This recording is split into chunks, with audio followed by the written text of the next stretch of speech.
2023 October 7 ఉదయంన సిమ్సాట్ తోరా అనే ఒక పండగ చేసుకుంటున్నటువంటి యూదుల పైన, అంటే ఆ రోజు సెలవు దినం యూదులకి, ఆ రోజు హమాస్ అల్ అక్సా అనే ఒక ఆపరేషన్ని మొదలుపెట్టింది.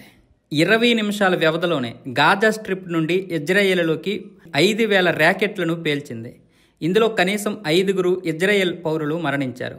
సాయంత్రం హమాస్ ఇజ్రాయెల్ వైపు మరో 150 ర్యాకెట్ల దాడిని ప్రయోగించింది. అదే సమయంలో దాదాపు 3,000 మంది హమాస్ ఉగ్రవాదులు ట్రక్కులు, మోటార్ సైకిళ్లు, బుల్డోజర్లు, స్పీడ్ బోట్లు, అలాగే పారాగ్లైడర్లను ఉపయోగించి గాజా నుండి ఇజ్రాయెలులోకి చొరబడ్డారు. వీరందరూ కలిసి కెరెమ్ షాలోమ్ అలాగే ఎరేజ్ అనే చెక్ పోస్టులను స్వాధీనం చేసుకోవడమే కాకుండా 5 సరిహద్దు ప్రాంతాల్లో సొరంగాలు కూడా తవ్వారు. కిబ్బుట్జుమ్లలో మిలిటెంట్లందరూ కలిసి ఇజ్రాయెల్ పౌరులను ఊచకోత కోశారు. అలాగే రీమ్ సమీపంలో జరిగినటువంటి ఒక సంగీత ఉత్సవంలో 325 మందిని ఊచకోత కోశారు. ఎక్కువ మంది గాయపడ్డారు. ఇక్కడే ఇదే ప్రదేశంలోనే 251 మందిని బందీలుగా పట్టుకున్నారు ఈ పాలస్తీనా ఉగ్రవాదులు. ఈ 251 మందిలో పిల్లలు ఉన్నారు, వృద్ధులు ఉన్నారు, సైనికులు ఉన్నారు, అమెరికాకు చెందినటువంటి ఒక 3 కూడా ఉన్నారు. ఈ హమాస్ నేతృత్వంలోని దండయాత్ర జరిగిన కొన్ని గంటల తర్వాత ఐడిఎఫ్ తేరుకొని ఎదురుదాడిని ప్రారంభించింది. ఐడిఎఫ్ సైన్యానికి మద్దతుగా మొదటి హెలికాప్టర్లు పోరాటం ప్రారంభమైన గంట తర్వాత గాజా స్ట్రిప్ వద్దకు చేరుకున్నాయి. ఆ రోజు ఐడిఎఫ్ ఎదురుదాడి చేసింది. ఇప్పటికీ కూడా గాజాపై విరుచుకు పడుతూనే ఉంది. ఈ యొక్క ఇజ్రాయెల్ దాడుల్లో 64,752 మంది మరణించారు. ఇందులో 14,000 మంది తప్పిపోయారు. ఈ 14,000 మందిలో కూడా మరికొంతమంది మరణించినట్లుగా తెలుస్తోంది. అలాగే పరోక్ష మరణాలు ఎన్నున్నాయో కూడా తెలియదు. అవి ఇప్పటికీ లెక్కలోకి రాలేదు.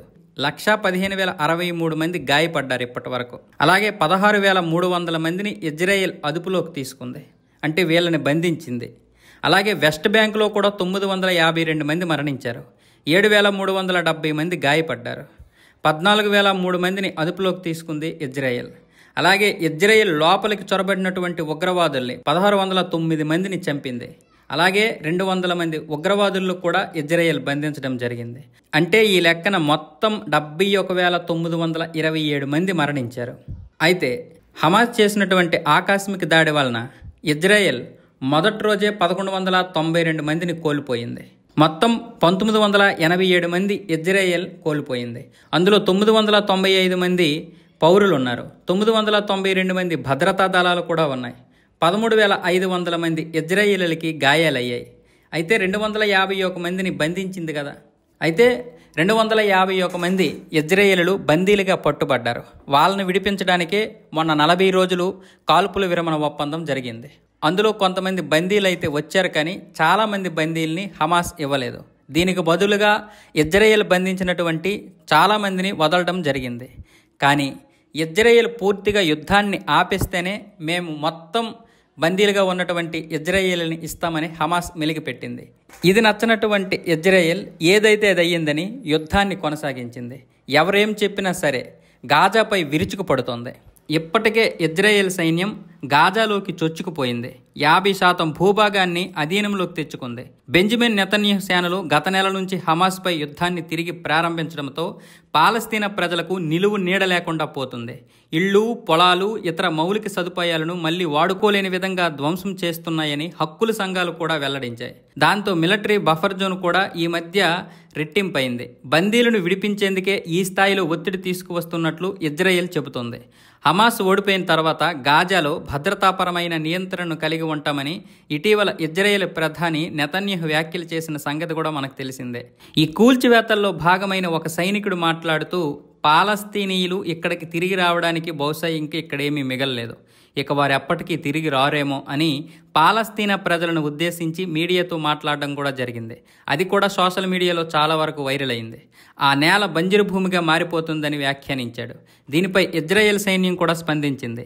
తమ దేశాన్ని రక్షించుకోవడానికి, మరీ ముఖ్యంగా 2023లో హమాస్ దాడితో భయాందోళనలు చిక్కుపోయినటువంటి దక్షిణ ప్రాంతంలో భద్రతను మెరుగుపరుచుకోవడానికి చర్యలు తీసుకున్నట్లు చెప్పింది. ఇజ్రాయెల్ ప్రధాని బెంజమిన్ నెతన్యాహు ఈరోజు అమెరికా అధ్యక్షుడు డొనాల్డ్ ట్రంప్ను కూడా కలవనున్నారు. ఇది కూడా ఇప్పుడు వైరల్గా మారుతుంది. ట్రంప్తో భేటీలో భాగంగా నెతన్యాహు హమాస్పై ఇజ్రాయెల్ యుద్ధం, బందీలు విడుదల, ఇరాన్ అణు సంక్షోభం, తమ దేశంపై విధించిన 17% టారిఫ్లపై చర్చించే అవకాశం కూడా ఉంది. గాజాలో యుద్ధం ప్రారంభమైనప్పటి నుంచి నెతన్యాహు వాషింగ్టన్ పర్యటనకు వెళ్లడం ఇది 4వసారి. కాల్పుల విరమణ ఒప్పందం కొనసాగింపుపై చర్యలకు సిద్ధమవుతున్న తరుణంలో గత నెల గాజాపై ఇజ్రాయెల్ వైమానిక దాడులతో విరుచుకుపడిన సంగతి కూడా మనకు తెలిసిందే. ఆ కొనసాగింపుకు హమాస్ అంగీకరించిన కారణంగానే దాడులు జరిపినట్లు చెప్పారు. ఈ దాడులతో ఇజ్రాయెల్ తమ కాల్పుల విరమణ ఒప్పందాన్ని ఉల్లంఘించి బందీల ప్రాణాలను ప్రమాదంలో పడేసిందని పేర్కొంది. దీనికి తగిన మూల్యం చెల్లించుకోవాల్సి వస్తుందని కూడా హెచ్చరించింది. ఇక్కడ అప్పటి నుంచి కాల్పుల విరమణ ఒప్పందం పక్కన పడిపోయింది. ఈ క్రమంలో ఇజ్రాయెల్ సైన్యం గాజాలోకి చొచ్చుకుపోతుంది. నెతన్యాహు అమెరికా పర్యటన నేపథ్యంలో తాజాగా జరిగిన దాడుల్లో గాజాలో 57 మంది ప్రాణాలు కోల్పోయారు, 137 మంది గాయపడ్డారు.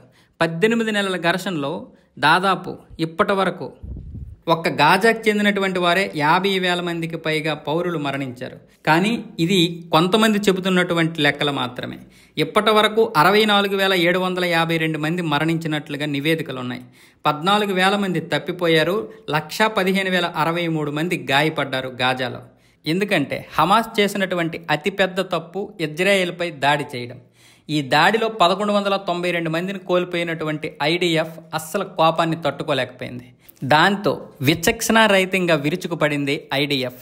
ఆ యొక్క ఫలితమే ఈరోజు పాలస్తీనా ప్రజలు అనుభవిస్తున్నారు. ముఖ్యంగా గాజా అయితే పూర్తిగా నాశనం అయిపోయింది.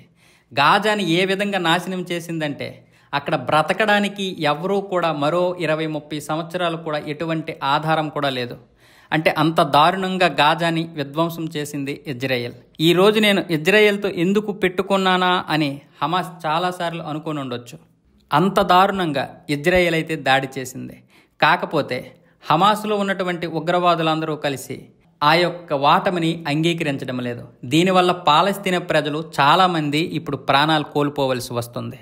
ఆ మధ్య ఇరాక్ కూడా 200 డ్రోన్లతో ఇజ్రాయెల్ని కట్టడి చేయాలని చూసింది. కానీ ఇజ్రాయెల్ వెంటనే తన యొక్క రాడార్ వ్యవస్థని అప్రమత్తం చేసి ఆ 200 ర్యాకెట్లని గాలిలోనే పేల్చేసింది. దాంతో ఇరాక్ పరువు కూడా ప్రపంచంలోకి పోయింది. దీనివల్ల ఎవరూ కూడా ఇజ్రాయెల్ని ఆపలేరు అని ప్రపంచానికి తెలిసింది. ఇజ్రాయెల్ యొక్క పవరు మళ్ళీ ప్రపంచానికి తెలియడంతో ఇప్పుడు ఇజ్రాయెల్ వైపు వెళ్ళడానికి చాలామంది భయపడుతున్నారు. ఇజ్రాయెల్కి చెందినటువంటి బందీల్ని హమాస్ గనక విడుదల చేస్తే చాలామంది ప్రజల ప్రాణాలని కాపాడిందవుద్ది. కాకపోతే ఇప్పుడు హమాస్ తన పరువు పోతుందని ఇజ్రాయెల్ బందీల్ని విడిపించడం లేదు. దీనివల్ల ఐడిఎఫ్ మరింత రెచ్చిపోయి గాజాను పూర్తిగా స్వాధీనం చేసుకుంటుంది. ఇప్పటికే 50% గాజాని స్వాధీనం చేసుకుంది. మరో 50% గాజాని కూడా స్వాధీనం చేసుకునే అవకాశాలు ఉంటాయి. ఇప్పుడు అమెరికా కూడా ఇజ్రాయెల్కి సపోర్ట్ చేస్తుంది.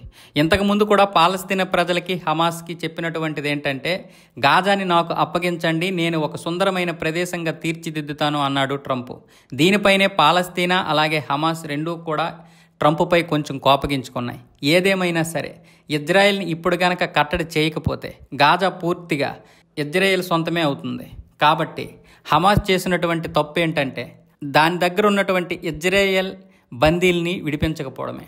ఆ కొద్ది మంది బందీలు గనక విడిపించేస్తే ఇక్కడ ఇజ్రాయెల్లో ఉన్నటువంటి పాలస్తీనా ప్రజలు కూడా అంటే బందీలుగా ఉన్నటువంటి ప్రజలు కూడా వచ్చే అవకాశాలు ఉంటాయి. అలాగే ఇప్పుడు మిగతా 50% గాజా కూడా మిగిలే అవకాశం ఉంది. కాకపోతే హమాస్ ఇగో వల్ల ఇప్పుడు పాలస్తీనా ప్రజలు చాలా ఇబ్బందులు పాలవుతున్నారు. ఇజ్రాయెల్ గాజా ముట్టడించి కొన్ని ఆకర్షణీయమైనటువంటి సంఘటనలు జరిపింది.